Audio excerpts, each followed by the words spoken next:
is happening live at this moment. teleSUR English is bringing you all the latest informations on this escalation.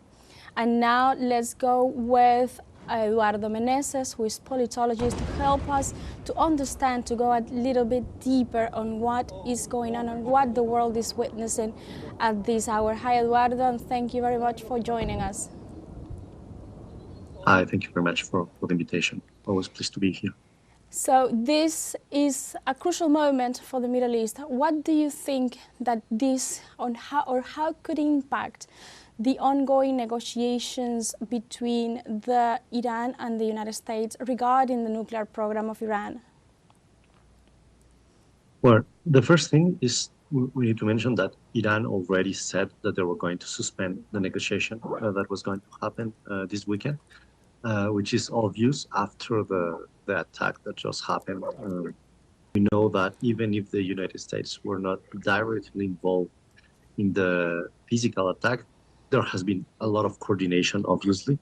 We can already see that with the latest report that was stated by the International Organization of Atomic Energy, where United States and all the Western allies were pushing for a report denouncing the fact that Iran may be enriching or maybe building, let's say, atomic bombs, which it has been totally claimed that is as a false allegation by the Iranian government and by other observers also in the International Organization of the Atomic Energy.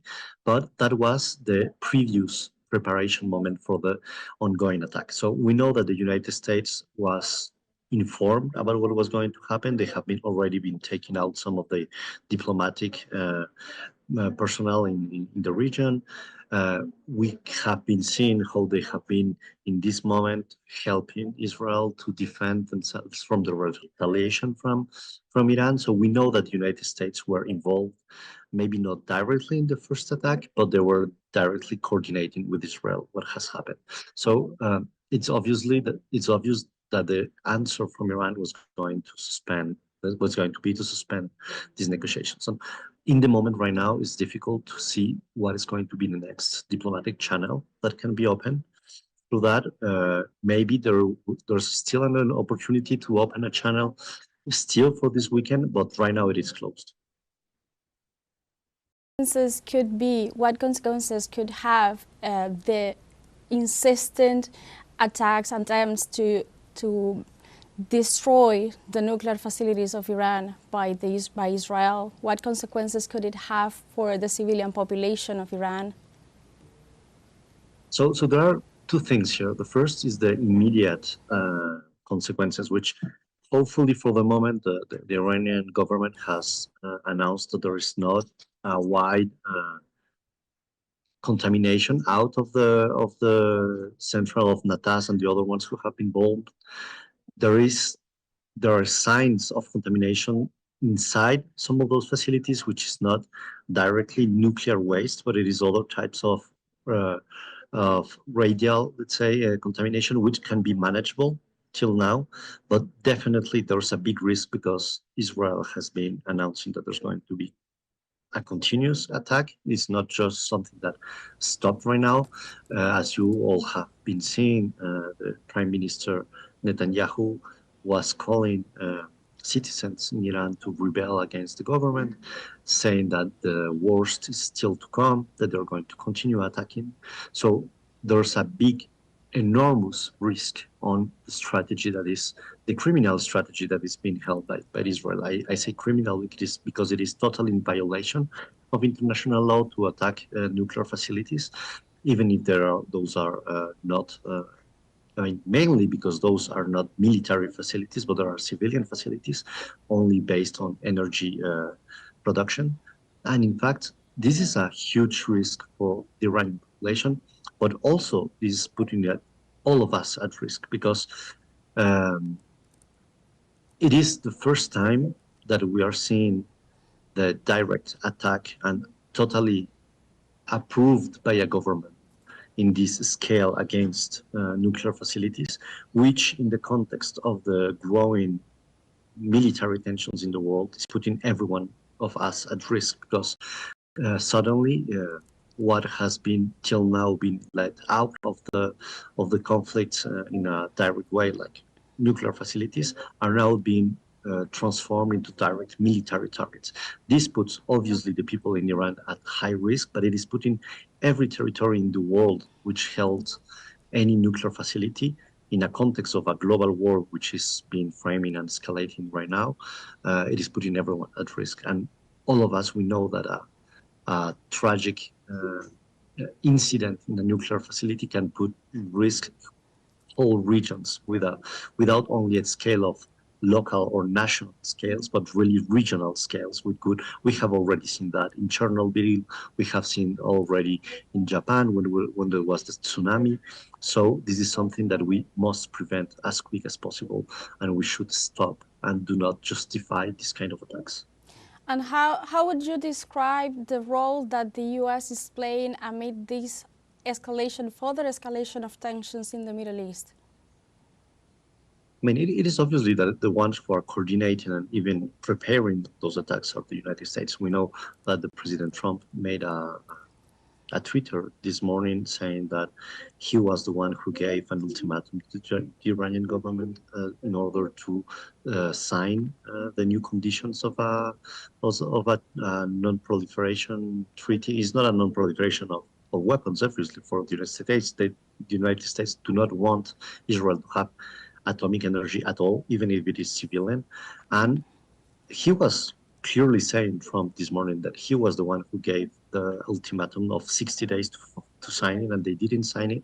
So now it was the 61st day, and that's why this attack was happening. So it's obviously that the United States was behind and coordinating this attack, but also this has been a constant strategy from the United States. We know that the hegemonic power of the United States is being diluted day by day. The United States they are losing their hegemonic figure globally against new economic powers like China, like Russia, even the potential of Iran and other countries.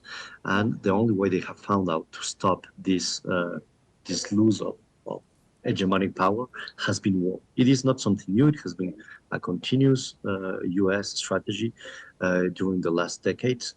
And unfortunately, the external policy right now and the military policy of the United States is to continue in this direction.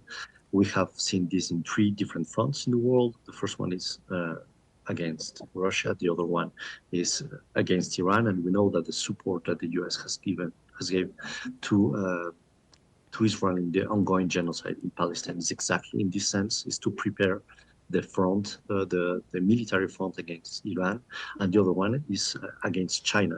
And we can already see how the United States, they are preparing themselves for this direct front against China. They have already been announcing what are the plans for the next 2-3 years on preparing military this attack and this confrontation against China. So this is a historic trend that the U.S. diplomacy is following the last decades. And in fact, this is because this is the only way that the United States can try to maintain themselves in an hegemonic power while they are losing in the economic, cultural influence in all the world. The United Nations Security Council is at this moment holding a meeting regarding this situation.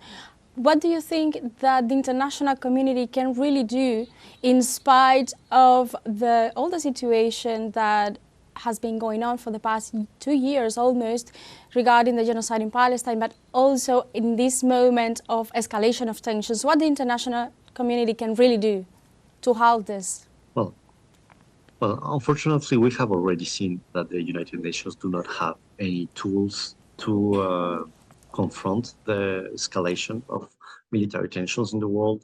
We have been seeing how they have been totally unable to find a way to stop the ongoing genocide in Palestine. There has been no way to find a peace path for the tensions going on between and the war going on between Russia and Ukraine. So I am not optimistic at all around the Security Council meeting. I think that what could provoke de-escalation of the conflict right now could only be direct discussions between the real powers behind these tensions, which is Russia, China, United States, not in the scenario of the Security Council, because it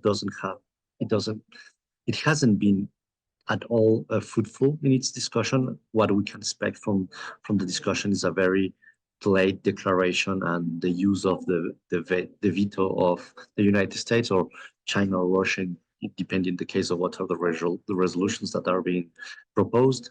But it's very difficult to think that this time this mechanism is going to work. Unfortunately, when we do not have diplomatic channels like the UN properly working, what is the only thing left is the negotiations of the armed powers in the world, which in this moment is China, Russia, United States, some of the European countries, and only direct diplomatic channels are the ones who are going to be effective right now. It's not based on, unfortunately, it's not based on international law, it's not based on international criminal activities that can be denounced. It is based on the military power of these countries. And that's unfortunately the only thing that is standing in this context. You are mentioning Russia and China, and I wanted to ask you this very last question regarding their stances from China and Russia regarding this situation in the Middle East. Do you think that an alliance, a multilateral, strong alliance of powerful nations such as China, Russia, could lead to divert this situation in the Middle East? Well, unfortunately, what I would say is that, in fact, it is whether the United States want it or not, what they are doing in terms of sanctions against Russia and sanctions against Iran and the willing of reactivating some of those sanctions against Iran, what is going to provoke as a direct consequence is going to be the fact that those countries are going to get closer and closer, and with China. We already have been seeing that in many aspects, in terms of economic aspects, in terms of energetic aspects, in terms of military collaboration. And in fact, when we do not have proper diplomatic channels like the UN, when the UN is not at all, it doesn't have the legitimacy anymore to be positioned as the place where those diplomatic discussions can happen. Hopefully it would be true, but it is not the case right now. What is going to happen is that the real discussion is going to be between these military powers of each of those blocks. The bloc that you're mentioning between Russia, China, and Iran is already being reinforced day by day, and it is being reinforced not only because they are asking for the respect of international law and international legislation ruling what a country can do or not do in military contexts, but also because the sanctions from the United States, the unilateral sanctions, are economically having this effect. So this is going to happen. What needs to be seen now is how much this confrontation between economic, cultural, and military, mainly power right now, is able to reach non-escalation point, or at the contrary, is going to open a much deeper escalation, which could be a disaster for the global peace.